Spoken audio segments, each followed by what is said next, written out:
Chapter 8, Spies. In Chapter 7, Annabelle and Tiffany realized they were in the wrong house, and they met a whole new set of doll people, or dolls that come alive and talk, and then she also met some other dolls that came alive and weren't very nice. And the leader of the pact was Mean Mimi, or Princess Mimi, and she is not very nice. And as this time, Annabelle and Tiffany are talking about what they should do while they're stuck at this new house, while Mean Mimi is over doing something, plotting to get at the dolls in this room with them. Annabelle, feeling shaky but determined, took Tiffany's hand and led her back to the center of the hut, where the PJ Party pals and the Troll twins were now standing in a small knot, talking quietly. "We've had a discussion, and we've decided to help you in your fight this weekend," she said firmly. "On Monday, we'll have to try to get back home, but until then, we want to help." "Thank you," said Penny. "That's really nice of you, but this isn't going to be easy, you know. In fact, it's dangerous. A few of us have gotten broken, so if you want to hide or something, you can. We won't mind." "We're used to this," added Waterfall, heaving a great sigh. Annabelle looked down at her china arms and her legs and her petticoat and her lace and ruffles. If she got hurt in the fight and went home to Kate cracked or smashed, or even with her clothing ripped or missing, Kate might get suspicious, and Annabelle would go into doll state. Or would she? Annabelle thought about the doll code of honor. A living doll, she reminded herself, was bound to protect the secret life of dolls. But a living doll was also bound to work for the benefit of all doll kind. And what could be more beneficial to doll kind than preventing a cruel princess from trying to take away the freedom that living dolls now enjoyed? Annabelle wasn't sure, and she wished very hard that she could talk to her mama or papa about this. But she thought that perhaps it would be okay to risk herself and Kate's suspicions if, in the end, all doll kind would benefit. So now she said bravely to Yvonne, "No, we want to help you. What do we do first?" "Well, the walls here seem sturdy enough. I think this can be our hideout, at least for a while." "We don't want it to get smashed, though," said Melody. We'd never be able to put it back together before BJ comes home. So if Mimi is planning something really big, we'll have to abandon it." "The cutouts are going to go on a spy mission," spoke up Beth, "to see if they can figure what Mean Mimi is up to." Annabelle looked at the cutouts and nudged Tiffany. The cutouts were busy fastening on their spy outfits, paper hats, and sunglasses. The hats were identical, yellow sombreros, except for one worn by the doll at the end of the line. Her sombrero was red. When they were dressed, they took turns peering out the window as they glided on. "We'll be back," said the doll in the red hat as she opened the door. Annabelle guessed that she was the head cutout. And in no time, chorused the others. Annabelle and Tiffany watched as the cutout slipped across BJ's room to the wall nearest the door. They moved smoothly, following the orders of the doll in the red hat. "Up," she would call, as she climbed nimbly up the bookcase or a stack of toys, the rest of the cutouts behind her. "Down," she would cry, and the cutouts would change direction. Around, careful, crack the whip. The cutouts circled BJ's room, peering into corners and under furniture. Eventually, they returned to the Lego hut. "No one's in here," reported the head cutout. "No one at all," said the others. "So, we're off to Callie's room." "Keep your wits about you," said Waterfall gravely. Our wits, sang the cutouts, and the next thing Annabelle knew, they had slithered under the closed door and disappeared into the hallway. I wonder what they'll find out as they go out in the hallway, or what they'll notice. 15 minutes later, they returned. They zipped into the hut in a great rush. Annabelle thought they were quivering. So if they're quivering, that means like they're shaking. So if they're shaking, if you think about it, that means they noticed something that alarmed them. "What did you see?" asked Penny. "Oh, it's horrible. It's awful. It's a crime. It's a disaster," cried the cutouts. See, that's why they were quivering. What? What? Said Tiffany. The news was distressing. So distressing means like very, very upsetting. Mean Mimi, in fact, was building a racetrack between Callie's room and BJ's room. She had ordered Sleeping Billy to line up Callie's metal cars and trucks by the head of the track. She'll probably make Technoman launch them, said Beth.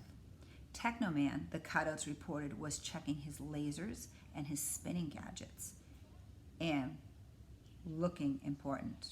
Well, what about Sandra Doll? Asked Yvonne. Oh, well, she's just sitting on her blanket, replied the head cutout. Waiting for her orders, added the others. Melody sighed. It'll be an all-out attack, she said. I'm sure if Mimi is angry. Angrier than usual, said Waterfall. Why? Asked Annabelle. Because last night she stomped in here while BJ was in his bed, exclaimed Penny, and demanded to know why we won't be her friends. And we told her, like we've told her about 1,000 times before, said Beth, that she's not going to have true friends until she stops being so mean and bossy and wanting to take over the world. I said, added Melody, that the Sandra doll and the other dolls only stick with her because they're afraid of her, not because they actually like her. She's just got big bully, and bullies don't have real friends. She's just a big bully, and bullies don't have real friends, only underlyings. She was fit to be tied, sang the cutouts. So she's fit to be tied is a saying like she's really mad. So you could say she's very angry or she's really upset, but she's fit to be tied means like she's really, really angry. What should we do? Asked Tiffany. And here's a picture of all of them talking. The cutouts are in the back there, explaining to them all what's happening in the room next door. We have to prepare for the attack, said Yvonne. We know what to do, said Waterfall, sounded resigned. Unfortunately, we can't always prevent damage, said Melody. Annabelle, who'd been sitting on the floor next to Tiffany, stood up. What I want to know, she said boldly, is how Mean Mimi can get away with this. If BJ and his family come home after their weekends away and find messes or broken dolls or smashed Lego buildings, then the doll code of honor has been broken, and someone should go into doll state. Mimi is putting all dolls at risk with her attacks. That's true, agreed Beth.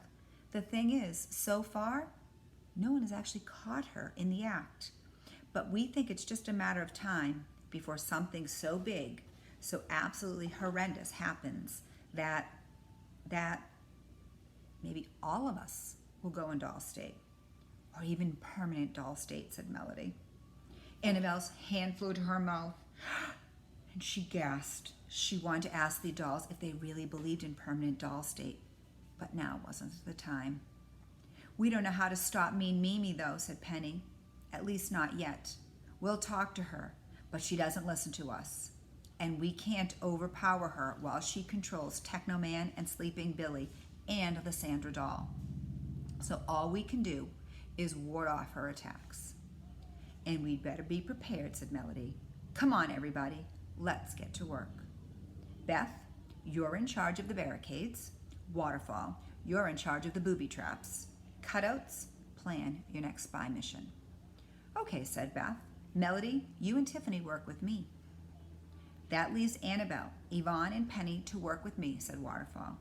Off we go, sang the cutouts, donning their hats and glasses once again, gliding toward BJ's door. And so the preparations began. Annabelle and her group set traps around the room. They placed small building blocks in precarious stacks just inside his door so that Mean Mimi wouldn't be able to launch a sneak attack. They rigged books to fly off the shelves if someone tripped over a string that they attached to the bottom of the chair leg. They arranged a blanket at the edge of BJ's bed that Penny said could be thrown down upon Sleeping Billy instantly, putting him to sleep. The dolls worked so quickly that Annabelle felt sure that they had set these traps many, many times before. Won't Mean Mimi know what to expect when she attacks? She asked. Yes, replied Waterfall. These things just make her job a little bit harder. The same with Beth's barricades. Annabelle eyed the piles of toys and the pieces of BJ's erector set. They won't do much except delay the worst of the damage. Sometimes Sleeping Billy and the Sandra doll get tired and want to go back to Callie's room before things get totally out of control. That's the most we can hope for. It was very late when the last of the barricades was in place and the last of the booby traps had been set. Annabelle, Tiffany, the Troll Twins, and the PJ Party Pals returned to the Lego hut. "What did you see?" Melody asked as the cutouts returned from another spy mission. And here you can see everybody setting to work, doing their booby traps and getting all the things in line or ready. 11 o'clock and all's well, sang the cutouts. All's well, chorused the others. Annabelle and Tiffany looked at each other and shrugged. "I guess Mean Mimi is planning a surprise attack," said Tiffany. "It won't be much of a surprise. Mimi will knock over a booby trap as soon as she comes in the room," replied Annabelle. The dolls huddled in the Lego hut and they waited. They waited. They waited through the night. They waited all the next morning. "If we wait much longer, BJ and his family will come home and see our traps and barricades," said Tiffany. "Maybe that's what Mean Mimi hopes will happen," Annabelle whispered. "She's just bluffing. She'll get us in trouble without zzz." A low buzz sounded from the hallway outside of BJ's room. Annabelle jumped. The buzz grew louder. "What is that?" cried Tiffany. "Techno Man," shrieked Penny. The buzzing was drowned out then by the crashing and piles of building blocks as the door to BJ's room burst open. Annabelle peeked through the window of the hut and saw the end of the racetrack poised in the doorway. A small metal ambulance came hurling down the track, sailed through the air, and crashed against the hut. The attack has begun. Mimi's here. They were waiting, and now she's come. Annabelle jerked back from the window, but not before she saw a giant foot stride into the room. The Sandra doll was back, and she was not alone. "Honey, I'm home," called Mean Mimi. What is going to happen? Time to stop chapter 8. What do you think's going to happen? Be ready to talk on Monday what you think's going to happen. We're going to make a prediction and we're going to share that. So I'm going to ask you on Monday to share what do you think's going to happen when Mean Mimi enters that room.